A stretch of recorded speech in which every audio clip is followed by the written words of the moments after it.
Look at her very well. Are you mad? Look at your dirty wrapper, and look at the smooth Italian marble of my boutique floor. Do you know your level at all? Those words cut across a busy commercial avenue in Ikeja shortly after 1:00 o'clock on a Tuesday afternoon. Lola, the arrogant owner of the luxury velvet boutique, stood with her hands on her hips, her long artificial nails pointing directly into the face of a frail, elderly woman. The old woman, Mama Bisi, was shaking, her bare feet covered in thick road dust. Holding an empty plastic cup, just begging for a small drop of clean water to cool her throat. But instead of water, what she received was a heavy, aggressive push from Lola Alo's private security guard, sending her crashing straight onto the rough, hot concrete pavement. The wealthy shoppers standing around did not lift a finger. They simply adjusted their expensive designer sunglasses and walked past, pretending the elderly woman was just invisible trash on the floor. Lola believed the woman in the faded wrapper had no name worth remembering, and no one powerful enough to defend her. She was wrong. The stranger was connected to the family that now controlled the future of the commercial block. A few meters away, Ada, an ordinary mango seller struggling to keep her younger sister in treatment, was about to make a choice that would change several lives, none including her own. Before we continue, tell us in the comments where you are watching from. Now, let us return to that hot Tuesday afternoon in Ikeja. The concrete under the afternoon sun was hot enough to fry an egg. Ada wiped the beads of sweat from her forehead with the edge of her faded green scarf. She stood behind a single wooden crate, arranging her yellow, ripe mangoes with calculated precision.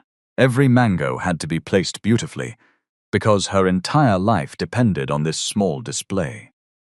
The day before, the pharmacist had reminded her that her younger sister Alo's medication would cost 4,200 naira by the end of the week. Ada had only 1,500 naira in the small metal tin box beneath her stall. Since their mother died, Ada had become Amara Alo's main caregiver, balancing market work, rent, food, clinic visits, and treatment for a congenital urinary obstruction that had worsened over the past year. The pressure followed her from morning until sleep. Just 5 meters away, the glass doors of the luxury velvet boutique swung open. A cool breeze of expensive, lavender-scented air conditioner escaped into the hot street.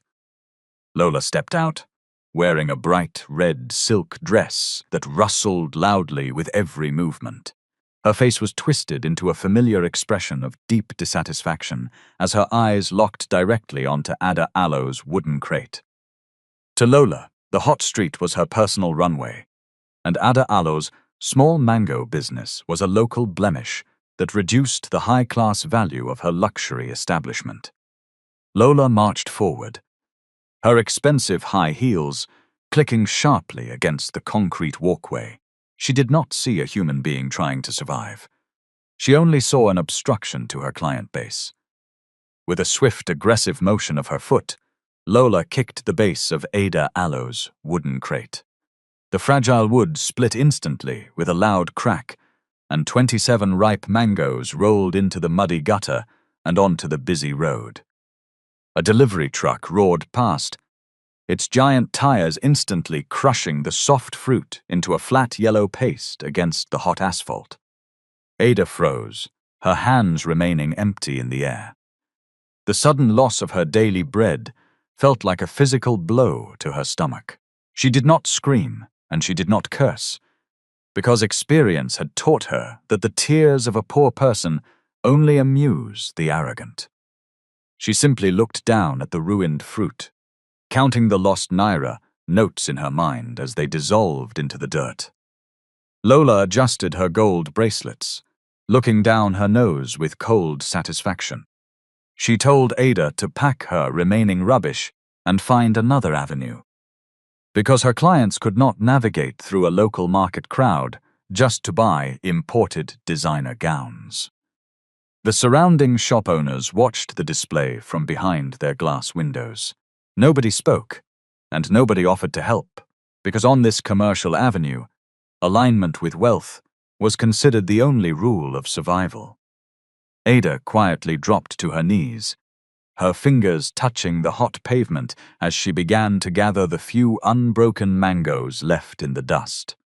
Her heart was beating with a slow, painful rhythm, but her spirit remained unbroken.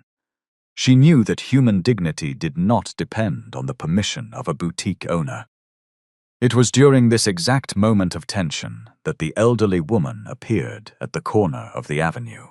She walked with a slow, dragging gait, her body bent slightly forward under the weight of extreme exhaustion.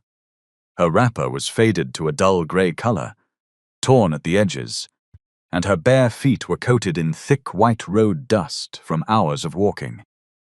Her eyes looked cloudy and disoriented, searching the faces of the rushing pedestrians for a single glance of human recognition.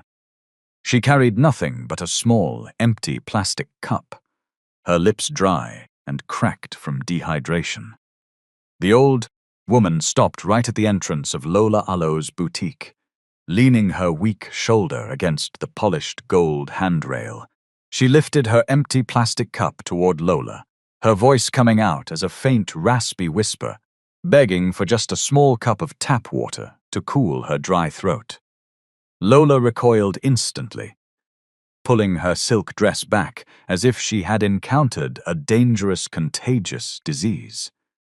She shouted at the top of her voice, calling for her private security guard to clear the entrance immediately. The security guard, eager to please his wealthy employer, stepped forward with an aggressive stride. He grabbed the old woman Alo's frail arm with no hesitation, pulling her away from the gold handrail with unnecessary force. The old woman lost her footing on the smooth marble step, her weak knees giving way completely. She tumbled backward, her body hitting the hard concrete walkway with a dull thud. Her empty plastic cup rolled across the pavement, clinking softly before coming to a stop right at the edge of Ada Alo's broken wooden crate. The sound of the old woman Alo's body hitting the hard concrete was loud enough to make the fabric of the street pause for a split second. A heavy, collective silence rushed over the immediate vicinity as people looked, processed the sight, and then intentionally looked away. Mama Bisi lay on her side, her dusty fingers twitching slightly as she tried to find her orientation on the hot ground. Her gray wrapper had loosened slightly near her ankles, exposing old skin that was mapped with the lines of many difficult years. The private security guard simply turned his back, dusting his uniform hands as if he had just moved a bag of charcoal out of the shop's pristine entrance. Lola stood at the doorway, her lips tight with anger, muttering under her breath about how people from the interior provinces were coming to Lagos just to disturb the peace and business establishments. Ada did not stop to calculate the cost of her action, nor did she look to see if the surrounding eyes were judging her. She dropped the last unbroken mango back into her torn plastic bucket and moved across the hot pavement on her knees. Her heart was pounding hard against her ribs, not out of fear, but out of a deep, ancestral respect for old age that her mother had carved into her soul before she passed away. She reached out with her rough, calloused hands, gently supporting Mama Bisi Alo's shoulders to help her sit upright against the faded concrete wall of an adjacent electrical pole.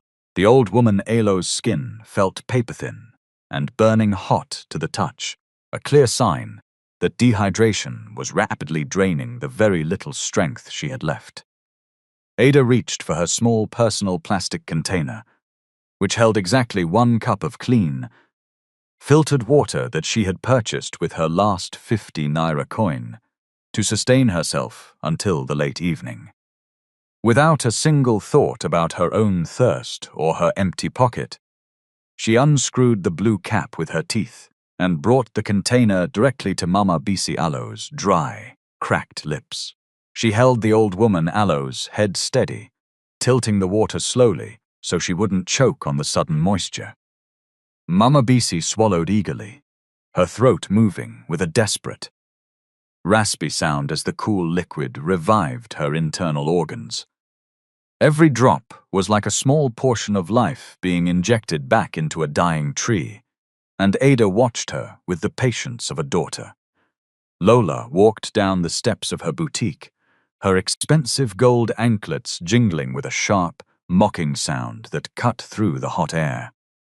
She looked down at Ada and the old woman, her face twisted in an expression of pure, class-based arrogance that left no room for human empathy. She laughed loudly.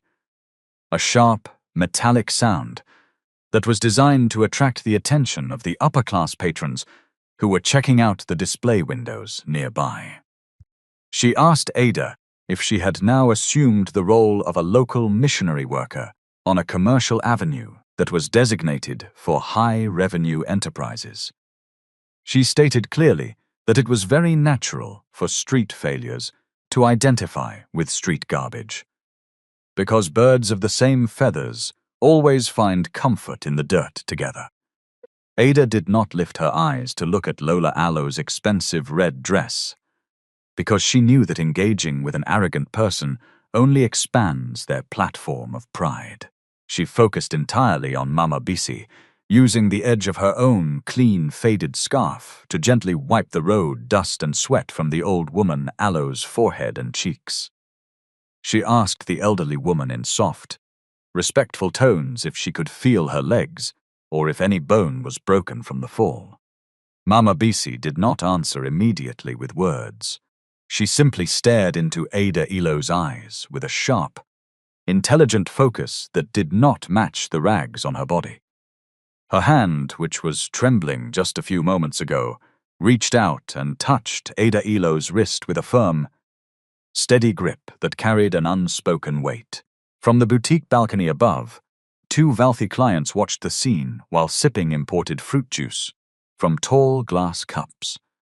They made small, whispered jokes about how the local authorities needed to clear the walkways so that decent people could enjoy their shopping experience without witnessing such depressing sights. To them, the struggle for survival was just a background noise that could be muted with a higher car window or a thicker glass door. They did not see the deep injustice of a system where an old woman could be pushed to the ground for the crime of being thirsty. They only saw a minor social inconvenience that was disturbing the aesthetics of the high-end boutique district. Ada reached into her small apron pocket and pulled out the single small loaf of agege bread that she had bought at 10 a.m. to serve as her only food for the entire 24-hour cycle. The bread was slightly squashed from her movements, but it was fresh and whole, representing the entire boundary between her hunger and her survival. She broke the bread cleanly into two unequal parts, ensuring that the larger piece, which was almost 3/4 of the entire loaf, was placed gently into Mama Bisi Aloe's dusty palms. She smiled softly, telling the old woman, in plain Nigerian English, to take and eat, because the journey of life required strength, and the afternoon sun was still very far from setting. Mama Bisi looked down at the bread in her hands, her fingers feeling the texture of the cheap flour that millions of struggling citizens depended on daily. She looked at Ada L's small metal tin box, which was sitting open near the broken wooden stall, revealing only a few small coins and 2 torn naira notes. She knew immediately that this young woman was giving away her very last sustenance without any expectation of a reward, a return, or a validation from the public. It was an act of pure, unadulterated human righteousness that existed entirely outside the boundaries of material calculation. Mama Bisi took a small bite of the bread, chewing slowly as her eyes continued to register every detail of Ada Aloe's environment. Lola sneered loudly, stepping back toward her glass doors as a wealthy, regular customer pulled up in a clean, silver sedan.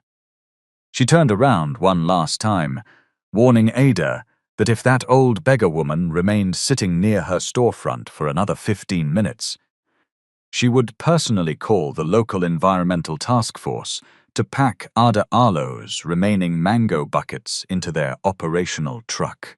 She declared that the avenue had little tolerance for people who wanted to turn a luxury commercial center into a provincial charity home.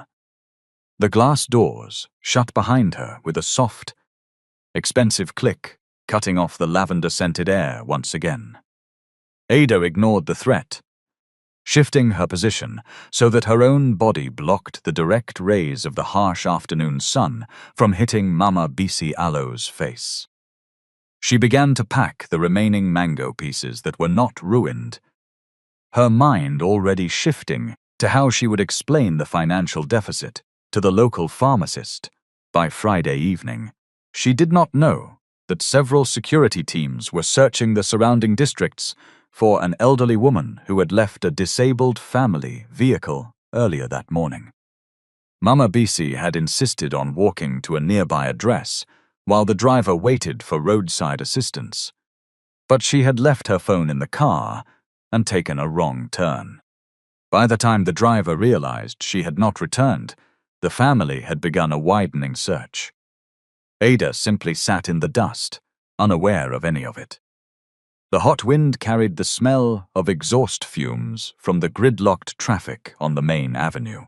Mama Bisi finished the last small crumb of the aged bread, her fingers moving to adjust her faded grey wrapper with a slow, deliberate grace.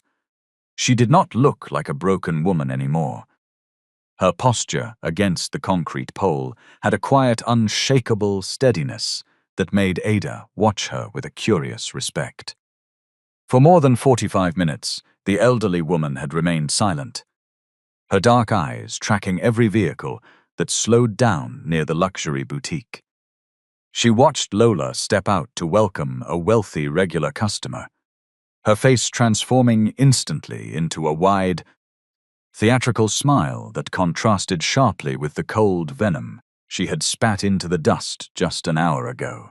Ada continued her work, using a small kitchen knife with a worn wooden handle to carefully peel the bruised sections off her remaining mangoes.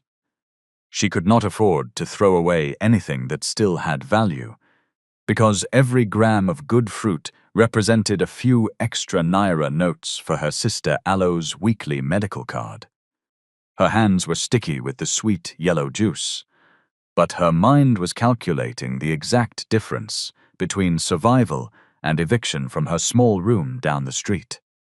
She looked at Mama Bisi, noticing that the old woman was looking at the small, rusty metal tin that served as Ada Alo's cash box.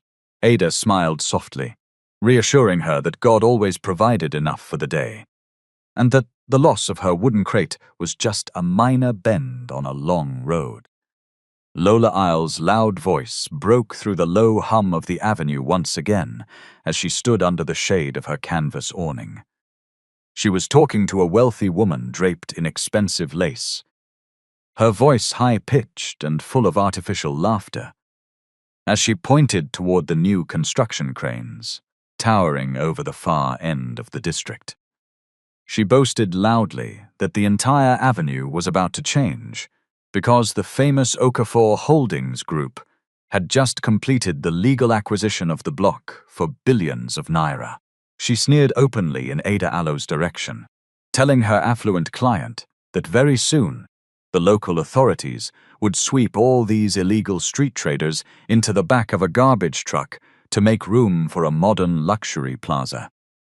The wealthy client nodded in agreement, casting a cold, judgmental glance at Ada Alo's broken crate before walking into the air-conditioned interior of the velvet boutique. To them, the poor were not citizens with names and families. They were just temporary obstacles that delayed the clean arrival of their imported European cars. Ada kept her eyes down, her knife moving with a steady, rhythmic motion that showed her self-control under the weight of their systematic rejection. She knew that reacting to their verbal insults would only grant them the satisfaction of validation. So she chose the power of silence.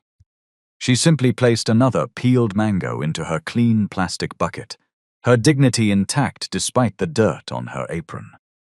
Mama Bisi watched the entire interaction, her fingers tapping a slow, silent beat against her knee as her expression grew increasingly cold and analytical.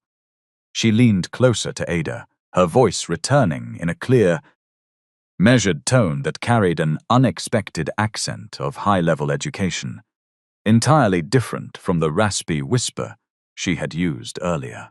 She asked Ada why she remained so peaceful when people who had done nothing to build the earth were treating her like a secondary creature in her own country.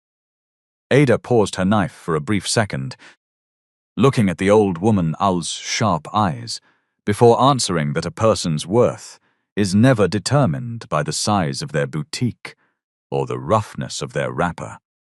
She explained softly that her late mother had taught her that arrogance is just a psychological disease that strikes people who have money but zero character inside their souls.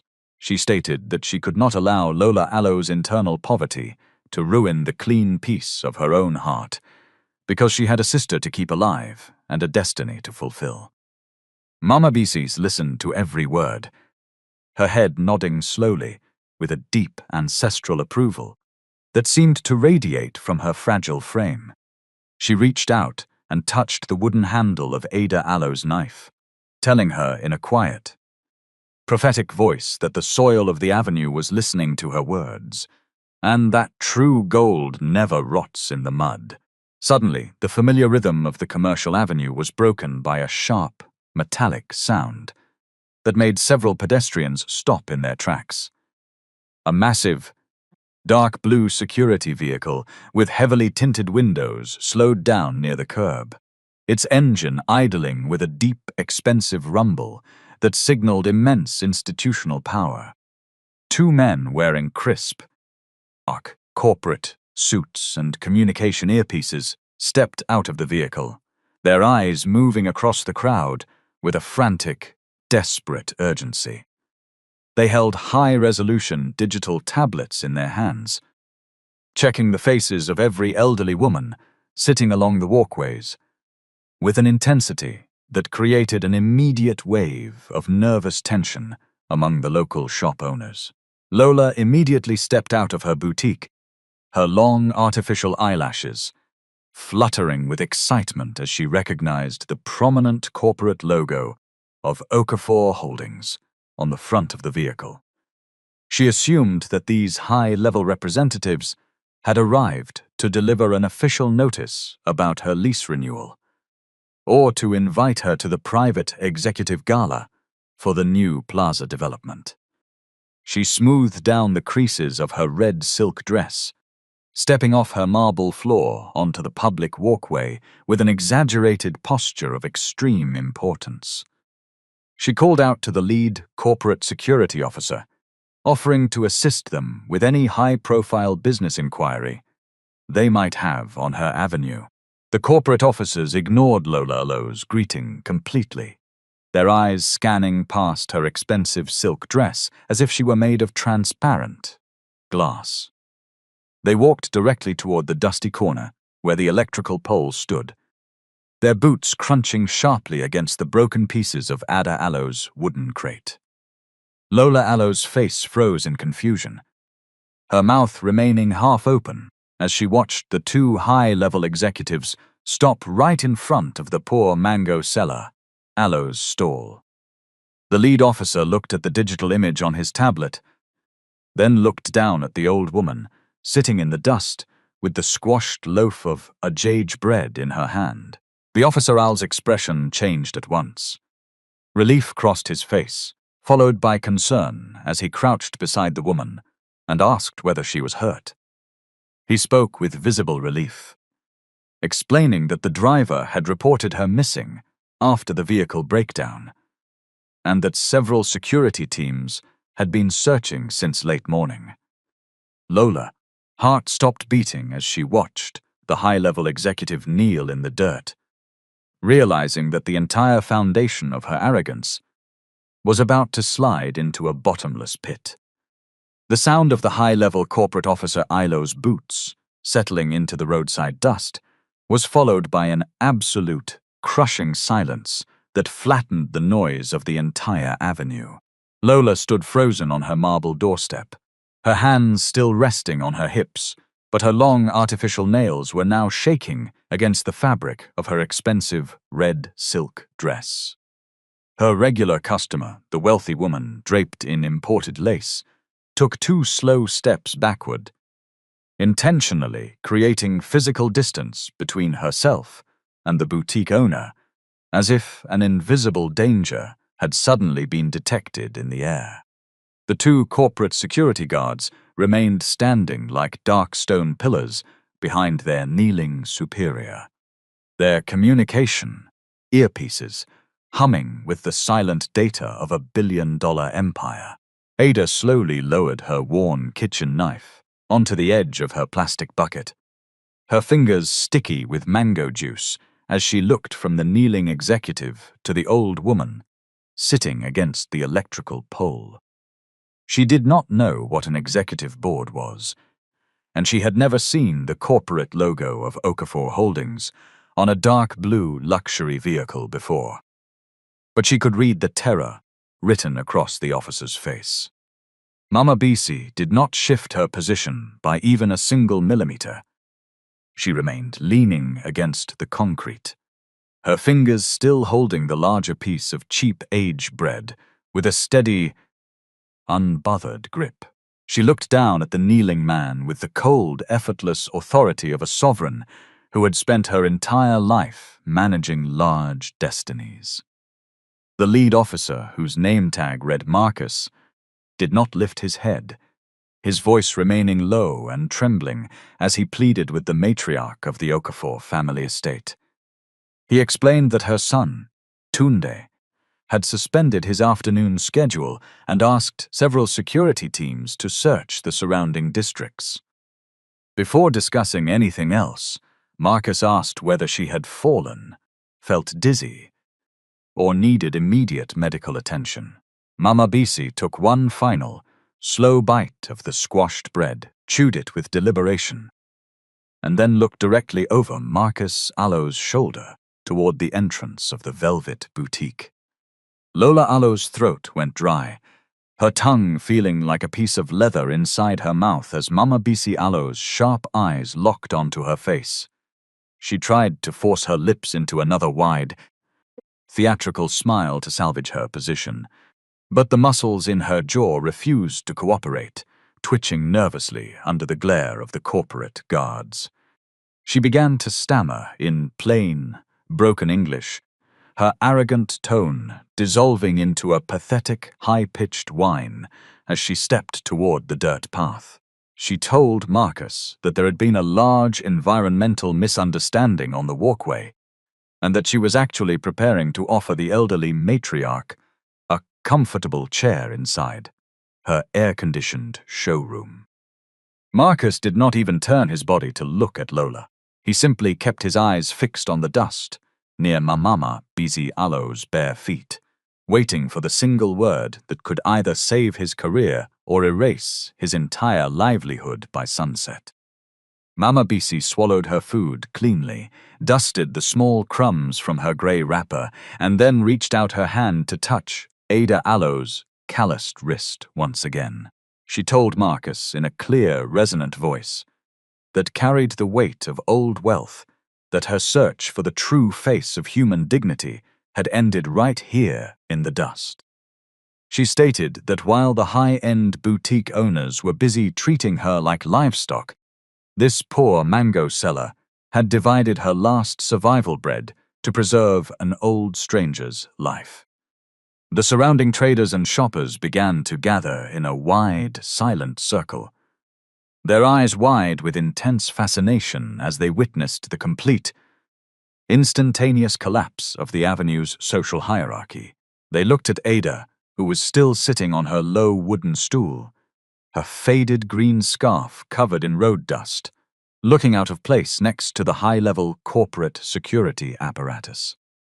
Nobody spoke, and nobody moved, because the dramatic escalation of the moment was so real, and that even the passing traffic seemed to slow down to a crawl. Lola felt a cold sweat breaking out across her forehead, her mind spinning with the terrifying realization that her lease, her business, and her high-class status were balanced on the edge of a knife. Mama Bisi turned her face toward Ada, her expression softening into a deep, motherly warmth that was different from the icy authority she had used to address the corporate executives.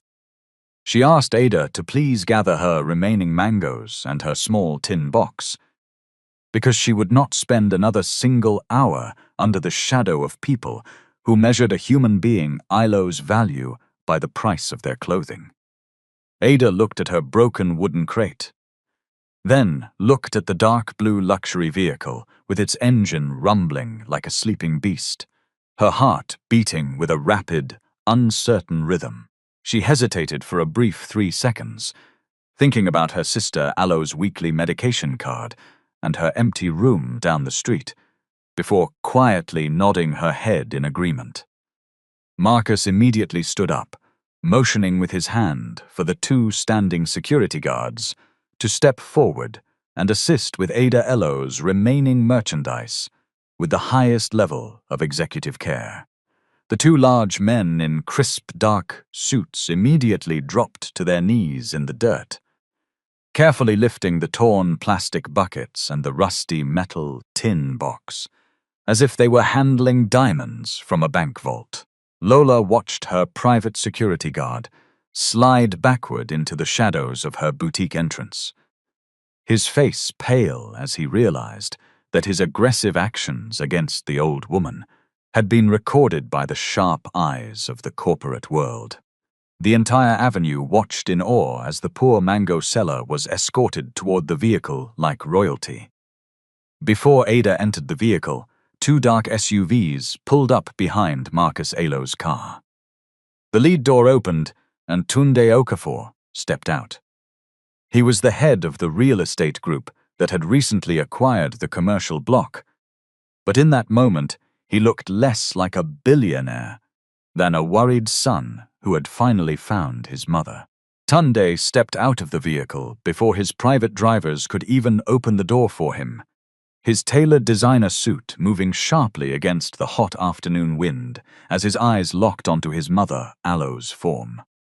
His face was a mask of pure, unadulterated relief, mixed with a terrifying undercurrent of raw corporate fury that made the surrounding shop owners hold their collective breath in fear. He marched forward with long strides, ignoring Marcus and the security detail as he headed straight toward the dusty walkway. The entire avenue felt the immediate shift in the atmospheric pressure, knowing that the final balance of accounts was about to be laid open on the concrete pavement. The leather soles of Tunde Okafor Alo's shoes made a distinct, authoritative sound as they touched the dusty concrete walkway. He walked directly past his security officers, his eyes focused entirely on Mama Bisi, who was still holding the remaining piece of aged bread in her hand. The young billionaire did not look at the luxury boutique, and he did not notice the crowd of onlookers who had gathered in a wide, fearful circle. He simply dropped his corporate posture completely, his knees touching the rough asphalt as he reached out to hold his mother, Alo's hands. His voice, which was usually sharp and cold during high-level corporate negotiations, came out as a soft, trembling whisper that revealed his relief. He asked her why she had chosen to walk into this busy commercial district alone, leaving her medication and her private drivers behind at the main family estate. He stated that his heart had been in his throat for more than 7 hours, thinking that something terrible had happened to her on these crazy metropolitan roads. Mama Bisi smiled softly. her fingers gently patting her son Alo's tailored shoulder, as if he were still just a small boy growing up in the local province. She told him to stand up and adjust his expensive designer suit, because a leader must never lose his orientation in public, no matter how the internal pressure of his heart might be.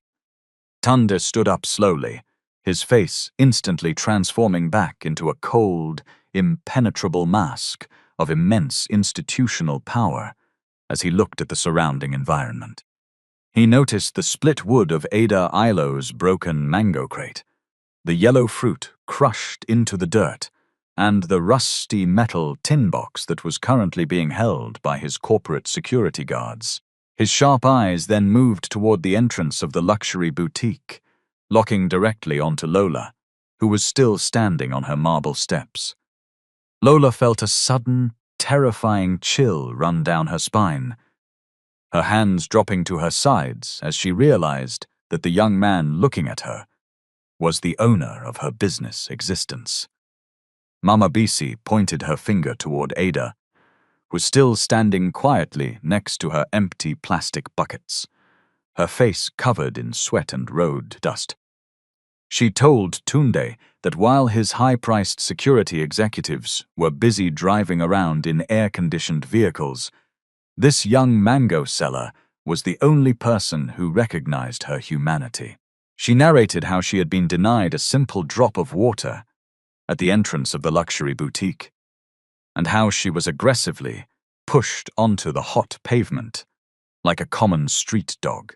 She stated clearly that Ada had sacrificed her own daily bread and her remaining drinking water to preserve an old stranger, Alo's life, without asking for a single coin in return. Tunde Alo's jaw tightened with a slow, dangerous rhythm as he listened to his mother Alo's words, his corporate fury rising like a dark storm over the entire avenue.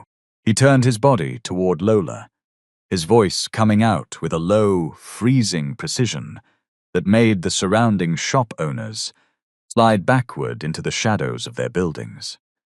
He asked Lola if she was the principal tenant who had assumed the legal right to treat an elderly woman like garbage on a commercial block that belonged to his family Alo's development portfolio.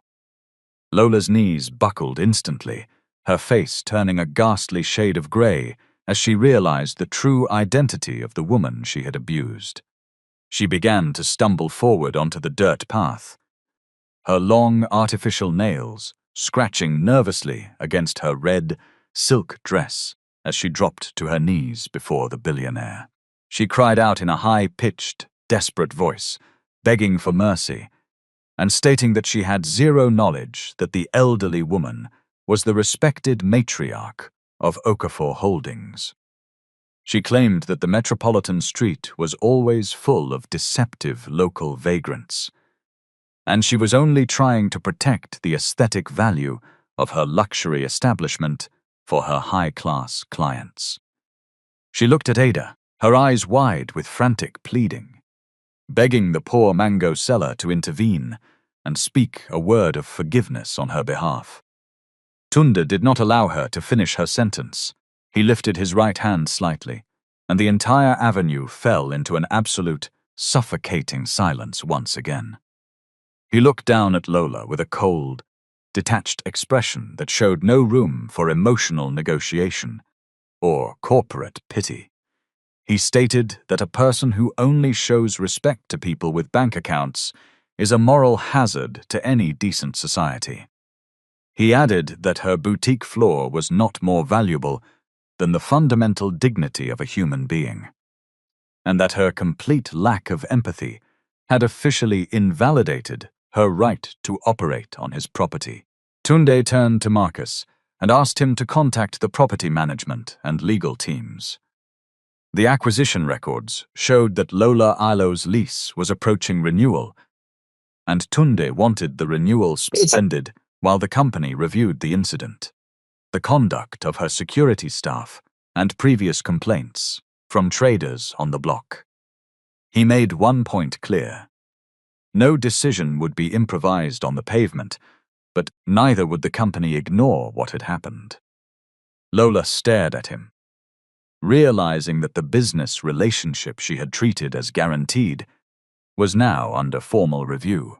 The wealthy, regular customer, who had been watching from the silver sedan, quickly signaled her driver to roll up the dark windows and accelerate away from the curb. The other local shop owners watched in awe, processing the silent, devastating lesson that was being laid open before their very eyes. They looked at Ada, who was standing still, her heart pounding with a mixture of deep pity for Lola and immense gratitude for the sudden turn of events. She realized that her sister Aloe's kidney medication and her empty tin box were no longer going to be a source of daily terror in her life. Mama Bisi walked toward Ada, her dusty wrapper moving with that same quiet majesty as she reached out to embrace the young woman who had saved her. She told Ada that her days of sitting on a low wooden stool under the boiling afternoon sun were officially over, because a pure heart must always inherit a secure foundation.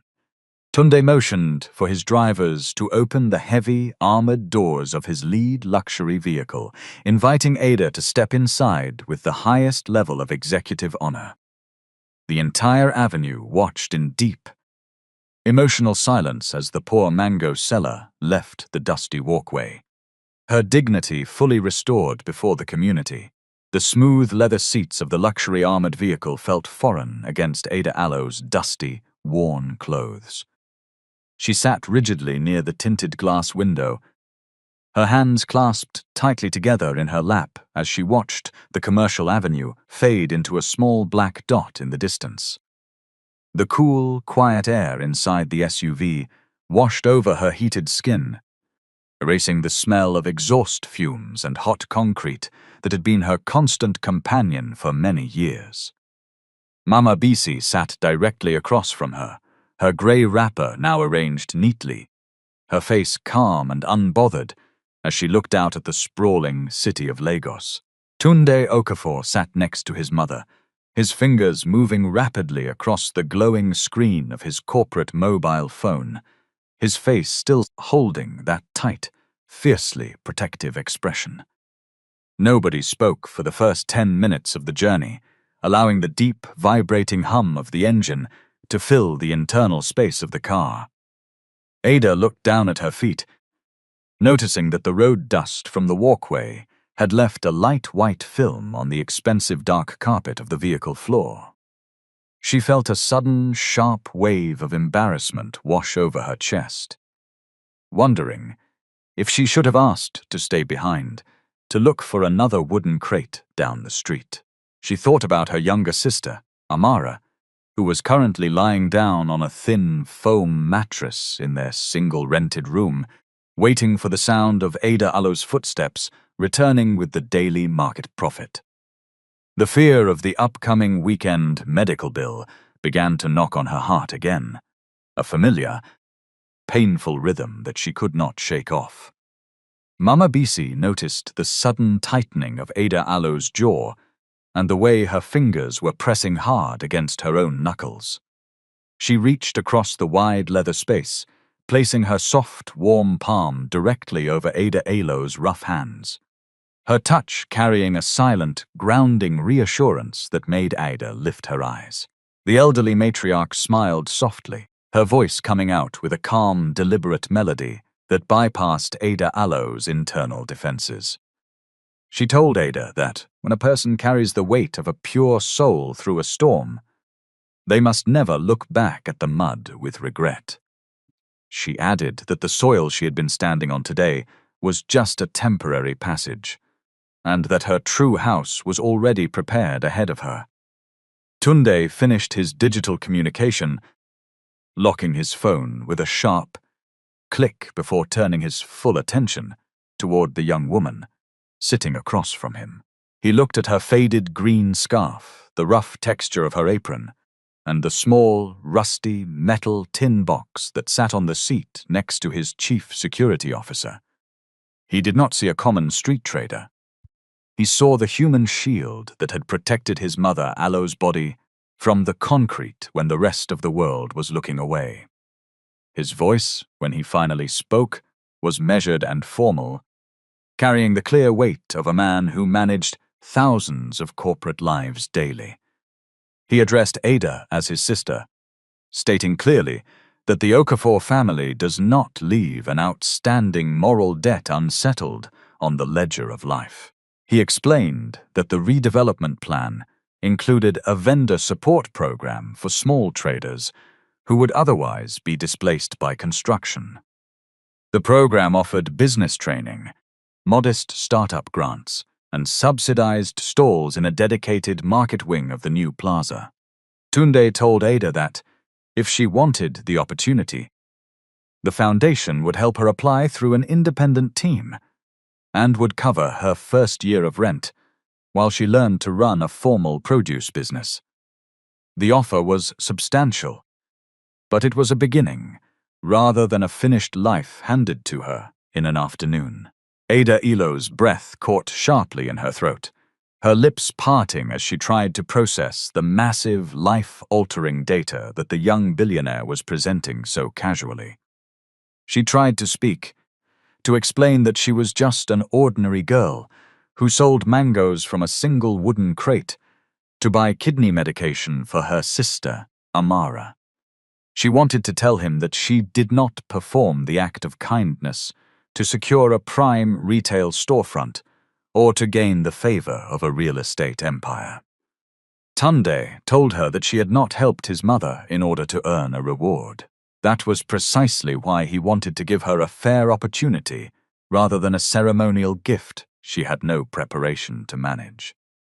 Meanwhile, the property management team began its review of the incident. Witness statements, security footage from nearby shops, and earlier complaints from street traders showed that the confrontation was not an isolated misunderstanding. Lola Alo's security guard was suspended pending investigation, and his employer opened a separate disciplinary review into his use of force.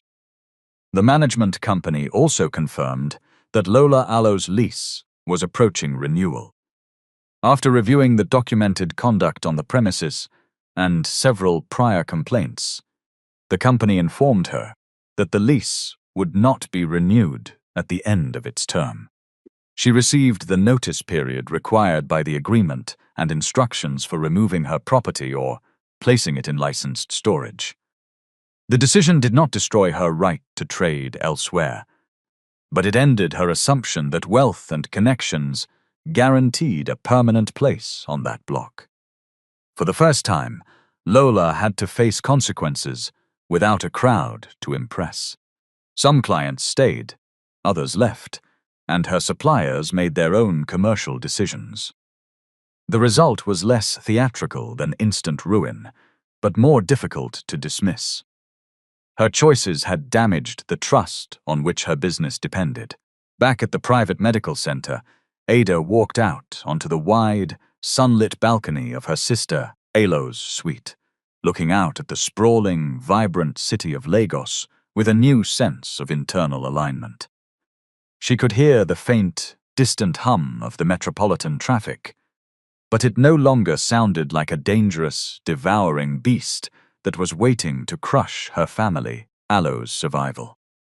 She felt the cool breeze move her faded green scarf, her spirit feeling light and whole, secure in the knowledge that human dignity is a sovereign territory that no wealthy bully can ever conquer permanently.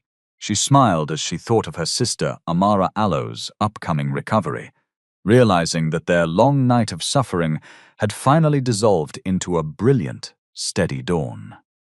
On Wednesday morning, Ada met the Foundation Alo's patient liaison and small business coordinator in a quiet office at the medical center. There were forms to complete, identification documents to recover from her rented room, clinic records to request, and questions about Amara Alo's treatment history. The coordinator explained that the vendor program was not a gift shop waiting for her name. Participants attended bookkeeping lessons, food handling training, and supplier workshops before they could receive a stall. Ada asked whether accepting medical assistance for Amara would force her to join the business program. The liaison said no. The healthcare support and the vendor opportunity were separate decisions, and Ada could refuse one without losing the other. That answer mattered to her. For the first time since leaving the avenue, she felt that she was being offered help without being turned into somebody else's property. Across town, the property team interviewed traders who had worked near Lola Alo's boutique for years. Some were reluctant to speak. Others described repeated arguments over the walkway, threats to call enforcement officers, and occasions when informal sellers had been pushed away from public space in front of the shop. Investigators also collected video from neighboring businesses. The footage showed Lola kicking Ada Alo's crate and the security guard using unnecessary force against Mama BC. When Marcus informed Tunde of the findings, Tunde wanted a fast answer. His legal director advised him to let the process run properly. Anger, she reminded him, was not a substitute for procedure. Tunde accepted the point. The company would document the incident, review the lease, and make a decision it could defend without relying on his family name. The following morning, Ada returned briefly to the avenue with a foundation coordinator to collect the few belongings she had left with a neighboring trader. The broken crate was still beside the gutter. Some of the crushed mangoes had been washed away by the night rain, but yellow stains remained on the asphalt. Ada stood there longer than she expected. A woman who sold roasted corn 2 shops away came over and handed Ada a small plastic bag containing the knife, scarf, and coins she had forgotten during the confusion. She also admitted that she had seen Lola kick the crate, but had been afraid to speak. Ada did not scold her.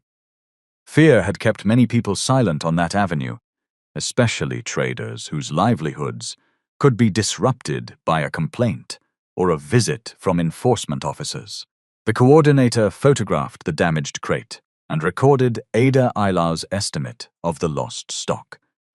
She explained that compensation for the destroyed goods would be handled separately from the vendor program. Ada would receive the value of the documented loss, but the larger business opportunity would still depend on training and her own decision to participate. That distinction reassured Ada. She did not want the story of her life reduced to a billionaire paying for kindness. She had sold fruit in heat and rain for years, learned which wholesalers were reliable, remembered what regular customers liked, and survived on margins so small that one damaged crate could ruin a week. What she lacked was not willingness to work. She lacked room to recover from a single bad day. Before leaving, Ada looked through the boutique window. Lola was inside, speaking with 2 representatives from the property company. There was no dramatic confrontation. No one was shouting. Documents lay on the counter between them, and Lola was listening with a seriousness Ada had never seen on her face. For a moment their eyes met through the glass. Ada nodded once and walked away. At the medical center, Amara was awake when Ada returned. She was angry at first, not because of the treatment, but because Ada had allowed strangers to see the condition of their room during the transfer. Ada laughed for the first time in days and told her sister that embarrassment was a luxury they could discuss after the doctors finished helping her. Amara asked what had really happened on the avenue. Rumors were already spreading through phone calls from neighbors, each version more exaggerated than the last. In one story, Ada had inherited a plaza. In another, she had become engaged to Tunde. In a third, Lola had been arrested by soldiers. Ada shook her head. None of that happened, she said. I gave an old woman water. Her family found her. They are helping with your treatment, and they offered me a chance to learn how to build a proper business. Amara studied her face. And the boutique woman? She will answer for what she did through the proper process. That is all? That is enough. Amara smiled weakly. She knew her sister well enough to understand the answer. Ada had spent years fighting bills, landlords, medicine shortages, and market losses. She did not have spare energy for revenge. Later that afternoon, Mama Bisi visited Amara Alo's room after receiving a medical check of her own. The fall had left bruising but no fracture. She carried no dramatic gifts, only a small bag of oranges from the hospital shop. Amara looked from the oranges to Ada and began to laugh. "What is funny?" Mama Bisi asked. "My sister sells fruit, and you brought her more fruit." Mama Bisi laughed too. The sound changed the atmosphere of the room. For several minutes they spoke about ordinary things. Food, the neighborhood where the sisters had grown up, the mother they had lost, and the years Ada had spent trying to keep the household together. Mama Bisi did not make another speech about destiny. She listened. That was when she learned that Ada had left secondary school before completing her final examinations, because Amara Alo's health had deteriorated after their mother, Alo's, death. Ada had always intended to return, but each year brought another emergency. The business coordinator, who was present for part of the conversation, later added an optional adult education component to Ada Alo's development plan. Ada protested when she heard about it. "One thing at a time," she said. The coordinator smiled. "Exactly, one thing at a time." That sentence became the rule for the rest of the week. The doctors did not promise a miracle. They explained the procedure, the risks, the expected recovery period, and the need for continued follow-up. Ada asked questions until she understood. When medical language confused her, she asked again. No one rushed her. The business team behaved the same way. They did not ask her to sign a 10-year agreement in a hospital room. They showed her the program rules, the rent subsidy, the conditions for renewal, and the records she would need to keep. Ada discovered that formal business language could be almost as intimidating as medical language. But she also discovered that both became manageable when someone explained them without contempt. Meanwhile, Tunde visited the property office rather than the avenue. He reviewed the acquisition file and learned that the block contained a mixture of old leases, month-to-month arrangements, informal stalls, and unresolved complaints. The redevelopment project had been designed on paper, as if those people were merely numbers attached to square meters. The incident with his mother forced him to see the weakness in that approach.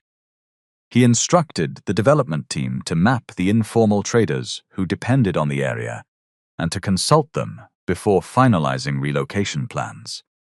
Not everyone would receive a free shop, and the project could not solve every hardship in Ikeja. But the company could stop pretending that redevelopment occurred on empty land. Mama Bisi approved of that change more than any punishment directed at Lola. "If all you learn from this is how to remove one woman," she told Tunde, "then you have learned very little." Tunde did not argue. By Thursday, the property review had produced a clearer picture of Lola Elo's situation. Her lease was not being cancelled overnight. It was approaching renewal, and the management company had discretion not to renew, based on the documented history of conflict, safety concerns, and repeated complaints. Lola would have time to move her stock and seek another location. The security guard Alo's case was handled separately. Video showed that he had used unnecessary force against Mama Bisi after she was already moving away from the entrance. His employer suspended him and began a disciplinary process. Mama Bisi declined to turn the matter into a public spectacle, but she gave a statement and insisted that the footage be preserved. Lola heard all of this from her lawyer. The consequences were serious, but they were not magical. No national registry erased her name. No billionaire seized her dresses. No municipal charity truck arrived to take her property. She faced something more ordinary and, in its own way, more instructive: damaged trust, a non-renewed lease, legal expenses, and the need to decide whether she would repeat the same behavior somewhere else. That was why she eventually asked to see Ada. By Wednesday evening, the harsh edge of the sun had softened over the medical center courtyard. Inside the room, the quiet beeping of the bedside monitors reassured Ada that Amara was stable, while the doctors prepared her for the procedure recommended by the urology team. Ada sat quietly in a plush leather armchair by her sister's bedside, her calloused fingers gently stroking Amara's sleeping hand. For the first time in 4 long years, the suffocating knot of anxiety in Ada Alo's chest had unraveled, leaving behind a deep, peaceful clarity that felt foreign yet incredibly beautiful. Mama Bisi stood by the large glass window, looking at her son, Tunde Okafor, who was standing on the manicured lawn below, reviewing building blueprints with a team of engineers. She turned her head toward Ada, her dark eyes reflecting the soft evening light with a look of profound, motherly validation. She remarked that a human being Alo's life is like a seed sown in the ground, and that the quality of the fruit depends entirely on the condition of the soil in the heart. She noted that while many people walk through life trying to gather gold by trampling on the vulnerable, true wealth is found in the simple ability to recognize another person's humanity. Ada looked down at her apron, which still carried the faint yellow stains of the mangoes she had peeled in the dust earlier that afternoon. She whispered softly that she had spent many nights praying for a miracle to save her sister, but she had never imagined that the answer would come from a simple cup of water and a shared loaf of bread. She admitted that on the hot concrete walkway, where everyone was rushing to meet their own targets, it was very easy to lose sight of hope. Mama Bisi walked over, her faded grey wrapper rustling softly, and placed her hand over Ada Alo's, reminding her that when the world is dark, a single genuine act of compassion can ignite a fire that rewrites an entire lineage. At that exact moment, the quiet atmosphere of the medical wing was broken by a soft, hesitant knock on the mahogany door. Marcus, the chief executive security officer, stepped into the room with quiet, disciplined strides, holding a digital tablet under his arm. He approached Mama Bisi with a respectful posture, lowering his eyes as he informed her that a certain individual was waiting down in the main corporate lobby, desperately begging for a single minute of an audience.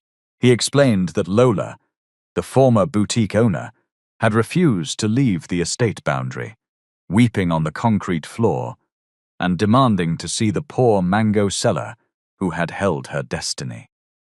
Ada paused, her heart skipping a beat as she looked at Mama Bisi, her mind instantly flashing back to the raw image of Lola Alo's aggressive high heels kicking her wooden crate into the muddy street gutter.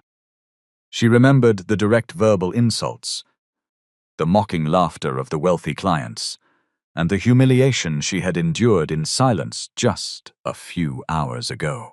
But as she looked at her sister Alo's peaceful face on the medical bed, she realized that bitterness was a heavy, useless baggage that had no place in her new life.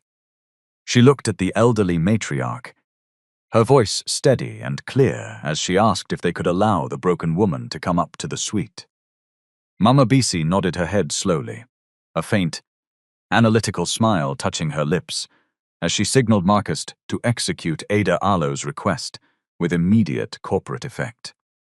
5 minutes later, the door swung open once again, and Lola stepped into the luxury suite, looking stripped of her past high-class identity. Her expensive red silk dress was wrinkled, Her long artificial nails were broken from packing her own inventory in the dust, and her face was heavily swollen from hours of continuous weeping. She looked around the medical room, her eyes wide with a mixture of shock and immense terror as she realized the true level of luxury Ada now occupied. Lola did not wait to be addressed. She dropped heavily onto her knees right by the doorway, her hands trembling violently as she stretched them out toward Ada Allo's feet. She cried out in a broken, high-pitched voice, her arrogant tone replaced by a desperate provincial plea for survival. She asked Ada whether she would speak to the property team on her behalf. She admitted that fear, pride, and obsession with appearances had shaped the way she treated people on the avenue, and that she had not expected consequences because those she humiliated usually had no power to answer her. Ada looked down at the kneeling woman from her armchair, her expression calm, showing no signs of malicious satisfaction or vindictive triumph. She did not remind Lola of the 27 ruined mangoes, and she did not mock her broken red dress, because she understood that true dignity does not find joy in the destruction of an enemy. She stood up slowly, her dusty apron moving forward as she walked over to the doorway and gently reached out her hand to support Lola Allo's trembling elbow. She asked Lola to stand. "You do not need to kneel to me," Ada said.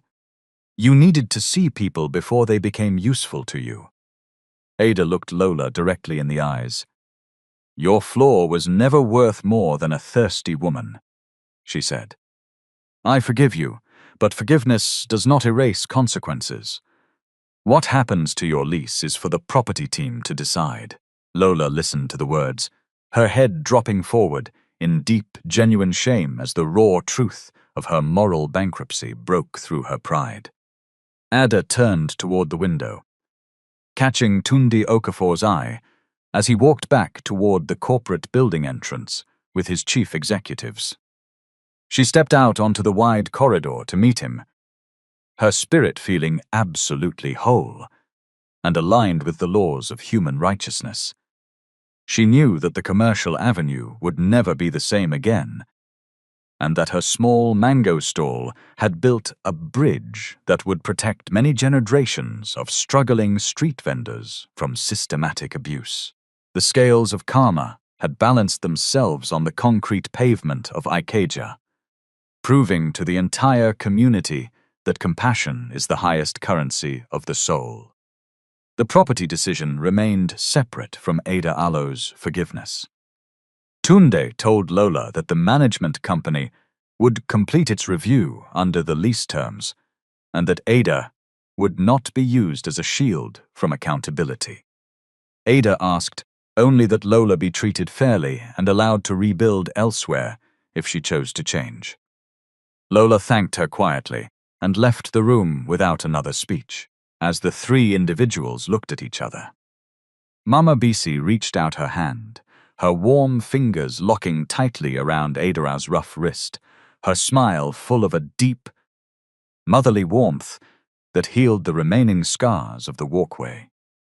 She told Ada that Amara Allo's corrective procedure had been scheduled for Friday morning, after the specialist team completed its evaluation and pre-operative tests. She added that the entire financial liability for the treatment had already been settled by the Okafor Family Foundation, transforming Ada Allo's long, suffocating night of survival into a brilliant, steady dawn. Ada dropped to her knees by the bed, her forehead resting against Mama Bisiello's blanketed lap as thick, hot tears of immense relief finally broke through her self-control. She did not weep out of sorrow or pain. She wept because the crushing weight of the 4,200 naira weekly pharmacist debt had been lifted from her shoulders forever. She could hear the faint, distant hum of the metropolitan traffic outside the sunlit balcony, but it no longer sounded like a dangerous, devouring beast waiting to crush her family Allo's life. She knew that her small, broken wooden stall had become the foundation for a large legacy of justice that would protect many generations of street traders on that block. Tunde walked to the window, his profile sharp against the fading evening light as he looked down at the construction cranes preparing the new plaza wing. He knew that by Monday morning, Ada Ello's name would be displayed beautifully over a permanent, modern retail establishment, securing her future and her dignity before the entire community. The commercial avenue was learning a permanent, historical lesson. That the eyes looking down on a person in rags today might be the exact same eyes begging them for a drop of mercy tomorrow. The scales of karma had balanced themselves in the dirt of Ikeja, proving that character is the only crown that survives the passage of time. Friday morning arrived clear and quiet over the medical center. Amara was awake in bed, tired but calm after completing the final pre-operative checks. The specialist team had confirmed that she was stable enough for the corrective procedure intended to relieve the obstruction that had been damaging her kidney function. The small, rusty metal tin box that had held Ada Ello's meager street savings sat quietly on the mahogany side table, remaining as a silent witness to the long, suffocating night that had finally come to an end. Ada stood by her sister Ello's side, her faded green scarf neatly arranged around her shoulders, her hands holding a clean glass of water with a steady, peaceful posture. She did not look like the exhausted woman who had knelt in the road dust just 3 days ago. Her spirit had found an internal alignment that radiated through her eyes. Mama Bisi sat in the plush leather armchair across the room, her elegant grey wrapper draped over her knees as she watched the two sisters with a profound motherly warmth.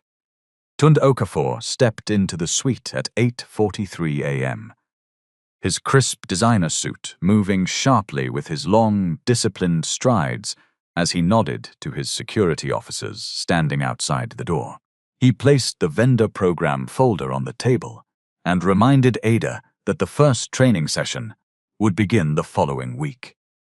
If she completed the program and chose to continue, the foundation would help her secure a subsidized produce stall in the new market wing when construction was finished.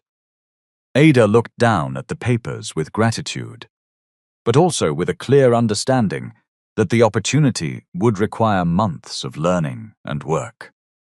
She looked at Tunde and Mama Bisi, her voice coming out with a clear, resonant rhythm that carried the deep educational depth of a woman who understood the true balance of life.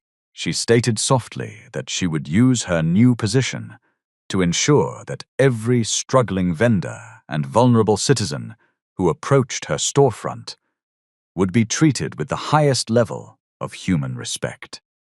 She noted that a business that did not build a bridge for the less fortunate was just an empty monument of stone, and that true prosperity was measured by how many lives you lifted out of the mud. Mama Bisi smiled deeply, her head nodding with an ancient, prophetic approval that felt like a quiet blessing over Ada Ello's future path. Months later, the commercial block looked different. Construction had progressed, the new market wing was open, and several former street vendors had completed the support program. Lola Ello's old lease had expired, and another tenant had taken the unit after the property team completed its normal process. The lesson left behind was not that one billionaire could erase anyone he disliked. It was that status did not place a business owner above consequences. Ada had completed her training and opened a modest produce shop in the market wing. She knew her suppliers by name, kept careful records, and still displayed mangoes at the front because they reminded her where the journey began. Amara continued her recovery and follow-up care after the procedure. Later that morning, the surgeon entered the room, signaling that it was time to transfer Amara to the operating theater for her scheduled kidney procedure.